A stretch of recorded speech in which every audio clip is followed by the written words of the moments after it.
السلام علیکم ورحمۃ اللہ وبرکاتہ۔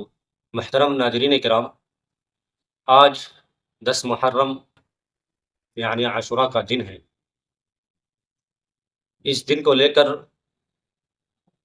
ہمارے سماج، ہمارے معاشرے کے اندر لوگ طرح طرح کے شبہات و خیالات کے اندر ڈوبے ہوئے ہیں، مختلف قسم کے شبہات کے اندر ڈوبے ہوئے ہیں۔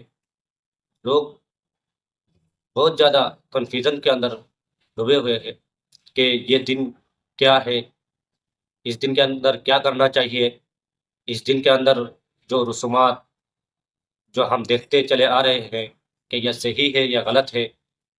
اس دن کے اندر تعزیہ بنانا، جلوس نکالنا، کھچڑی پکانا، حلوہ پکانا، جلوس نکالنے والوں کو راستے میں پانی پلانا، کیا یہ سب سارے چیزیں، کیا یہ دن کا حصہ ہے؟ کیا یہ چیزیں کرنے سے ثواب ملتا ہے؟ اس طرح کے بہت سارے شبہات آج کل لوگوں کے دلوں میں ہیں۔ تو میں آج اس ویڈیو کے ذریعہ آپ لوگوں کو ان تمام شبہات کا ازالہ کر دینا چاہتا ہوں، ان تمام شبہات کو دور کر دینا چاہتا ہوں۔ ویڈیو کو آخر تک دیکھتے رہیے، انشاءاللہ اللہ تبارک و تعالیٰ کے رحم و کرم سے کوشش کروں گا کہ ان تمام شبہات کو دور کیا جائے۔ تو چلیے، پہلی بات یہ ہے کہ یہ محرم الحرام کیوں منایا جاتا ہے؟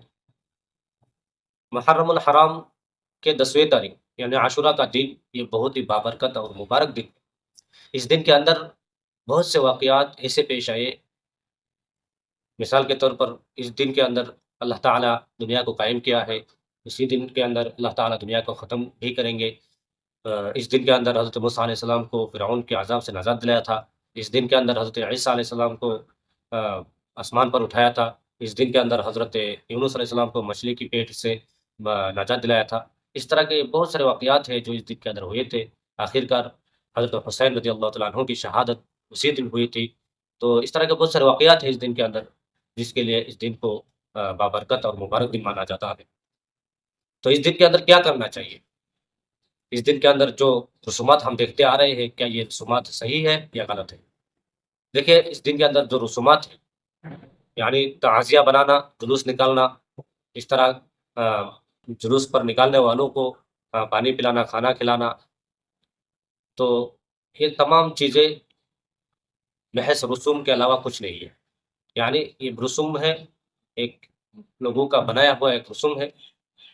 ان سارے چیزوں کا قرآن و حدیث سے کوئی تعلق نہیں ہے۔ تو یہ تمام چیزیں آہستہ آہستہ جا کے یہ بدعات کے اندر تبدیل ہو چکا ہے۔ یعنی جس طرح ہم عید کے دن ہم تہوار مناتے ہیں، عید کے دن میٹھا کھانا، عید کے لیے عیدگاہ جانا، عید کی نماز کے لیے عیدگاہ جانا، اس طرح بہت سارے کام ہم دین کا حصہ سمجھتے ہیں۔ تو اسی طرح 10 محرم یعنی عاشوراء کے دن کو ہم نے تہوار بنا لیا۔ یعنی اس دن تعزیہ بنانا، جلوس نکالنا، لوگوں کو کھانا کھلانا، پانی پلانا، کھچڑی پکانا، یہ تمام چیزیں آج کل ہم دن کا حصہ سمجھنے لگے ہیں، جس کی وجہ سے یہ بدعات کے اندر شامل ہو چکا ہے۔ تو ہر بدعات گمراہی ہے اور گمراہی جہنم کے اندر جانے والی ہے۔ تو یہ تمام چیزیں ناجائز اور حرام ہے، اس سے روکنا چاہیے۔ دوسری بات کہ محرم کے دن، محرم کے 10ویں تاریخ کو جو لوگ اپنے آپ کو مارتے ہیں، پیٹتے ہیں، زخمی بناتے ہیں، یہ بالکل ناجائز اور حرام کام ہے۔ ناجائز اس لیے ہے کہ اسلام کے اندر کوئی بھی چیز جو انسان نقصان دہ ہو وہ جائز نہیں ہے۔ دوسری بات، لوجیکلی اس بات کو سمجھے تو یہ سب کام عوام ہی کرتے ہیں، اور اس کے اندر کوئی عالم، کوئی علماء اس کے اندر شامل نہیں ہوتے۔ جس فرقے کی لوگ یہ سب کرتے ہیں، تو میں ان فرقوں سے میں یہ پوچھنا چاہتا ہوں کہ کیا ان فرقے کے کوئی عالم یہ سارے چیزیں کرتے ہوئے کبھی دیکھا ہے؟ اگر یہ دن کا حصہ ہوتا تو یقیناً کوئی نہ کوئی عالم آ کے یہ کام انجام دیتا۔ سب سے پہلے علماء یہ کام کرتے، جبکہ علماء کو اس کام کے اندر نہیں دیکھا جاتا ہے، تو اس سے پتہ چلتا ہے کہ یہ دن کا حصہ نہیں ہے۔ تو اس دن کے اندر کرنا کیا چاہیے؟ تو میرے بھائیوں، حدیث مبارکہ کے اندر اللہ کے نبی صلی اللہ علیہ وسلم نے فرمایا ہے کہ اس دن کے اندر روزہ رکھا کرو۔ یعنی رمضان کے روزے فرض ہونے سے پہلے اس دن یعنی عاشوراء کا دن کا روزہ اللہ کے رسول صلی اللہ علیہ وسلم پر فرض تھا۔